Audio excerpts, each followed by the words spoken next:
မိမိတို့ရဲ့နေအိမ်မှာဖျားစွန်းတော်ကတ်တဲ့ဓမ္မမိတ်ဆွေတွေပါတယ်ဆိုရင်ဒီဗီဒီယိုကိုဆုံးအောင်ကြည့်သွားပါတကယ်လို့စွန်းတော်ဘယ်လိုကတ်ရမလဲဆိုတာကိုမသိသေးတဲ့လူတွေပါရင်လည်းဒီဗီဒီယိုကိုဆုံးအောင်ကြည့်သွားစေချင်ပါတယ်ဘာကြောင့်လဲဆိုတော့ဒီဗီဒီယိုထဲမှာကလွဲမှားနေတဲ့ဗုဒ္ဓဘာသာတွေရဲ့စွန်းတော်ကတ်နည်းတွေကိုရှင်းလင်းမျှဝေသွားမှာဖြစ်ပါတယ်ဦးဇင်းတို့အားလုံးမြတ်စွာဘုရားရှင်ကိုယ်တော်မြတ်ကြီးကိုတက်တော်ထင်ရှားမြတ်စွာဘုရားကဲ့သို့ဦးဇင်းတို့စွမ်းပန်းရေမီးအစရှိတဲ့ဖြင့်ကတ်လူထမ်းကြတယ်တစ်သီးစွမ်းနေလဲလူထမ်းကြတယ်ဒီနေရာမှာအဓိကပြောချင်တာကတစ်သီးစွမ်းလူထမ်းတဲ့ဓမ္မမိတ်ဆွေတွေကိုအဓိကပြောချင်တာဖြစ်တယ်အဓိကဦးဇင်းတို့ဘာဖြစ်နေသလဲဆိုတော့တစ်သီးစွမ်းလူထမ်းတဲ့အခါမှာတစ်သီးစွမ်းတော်ကတ်တဲ့အခါမျိုးတွေမှာဦးဇင်းတို့မားနေတဲ့အကြီးမားဆုံးအမားကဘာလဲဆိုလို့ရှိရင်မြတ်စွာဘုရားထံမှာဘုရားကျောင်းဆောင်ပေါ်မှာပကံများနဲ့တမောသီစွန့်ကတ်တယ်ဆိုရင်တမောသီကိုအစိမ့်တင်တာမဲ့တဲ့အခါကျမှစွန့်ပြီးတော့မှကိုယ်ကစားလိုက်တယ်အဲ့ဒီလိုမျိုးပဲဒွင်းသီးကတ်တဲ့လူကလည်းဒွင်းသီးဆိုလည်းအလုံးလိုက်ကတ်ထားလိုက်တာမျိုးမဲ့ပြီးတော့ဖင်ကွဲမှချပြီးတော့စွန့်ပြီးတော့မှကိုယ်ကစားလိုက်တာမျိုးနောက်ပြီးတရက်သီးတွေအသီးလိုက်တွေစပစ်သီးတွေဆိုလည်းအတွဲလိုက်တွေငပြောသီးတွေဆိုလည်းအဖီးလိုက်တွေအလုံးလိုက်တွေဥစဉ်တို့များသောအားဖြင့်ကတ်နေတာဒီလိုမျိုးပုံစံတွေများတယ်ပေါ့နော်အဲ့တော့တချို့ဥစဉ်တို့ဒါတော်တော်များသောပုံကိုယ်တွေကတော့ဒီလိုပဲလူတွေကြတာပဲဖះစင်မှာဖះเจ้าဆောင်မှာမြတ်စွာဘုရားကိုဒီအသီးကိုအုပ်ခိုင်းထားတယ်နဲ့အတူတူပဲ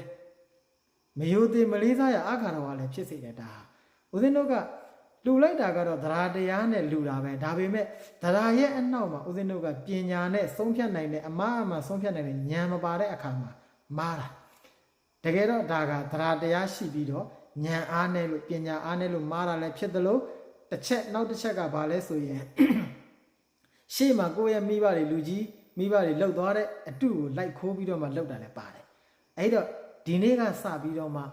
ဖះเจ้าဆောင်မှာမြတ်စွာဘုရားကိုတည်တည်စွမ်းလူရမ်းတဲ့အခါမှာအသီးလိုက်ကတ်နေတယ်အဖီးလိုက်တွေကတ်တာမျိုးအတွဲလိုက်တွေကတ်နေတာမျိုးအသီးအစိမ့်မမဲ့တမဲ့တွေကိုကတ်ပြီးတော့မှဖះเจ้าဆောင်မှာမဲ့မှာစွန့်စားနေတာမျိုးတွေလုံးမိနေတယ်ဆိုရင်အခုချိန်ကစပြီးတော့မှရပ်တန်းလိုက်ပါဘာကြောင့်လဲဆိုလုံးဝမလုပ်သင့်ပါဘူးဒါကြောင့်တည်တည်စွမ်းလူချင်းဘယ်လိုလူရမလဲဖယသီးစွမ်းလူချင်းတယ်ဆိုရင်ဖယသီးကိုခွဲပြီးတဲ့အခါမှသာလေ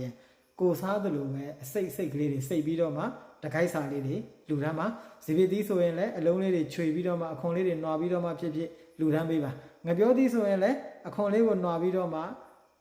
အတုံးလေးတွေလီးပြီးတော့မှစောင်းတော်ကိုကပ်ပေးစေချင်ပါတယ်ဒါမှသာလေမှန်ကန်တဲ့စောင်းတော်ကန်ကြီးဖြစ်မှာပါဒါကြောင့်ဓမ္မမိတ်ဆွေတို့အနေနဲ့ဖះเจ้าဆောင်မှာအသီးတွေကိုအခိုင်လိုက်အဖေးလိုက်လူတန်းနေတာကိုရပ်တန်းလိုက်ပါ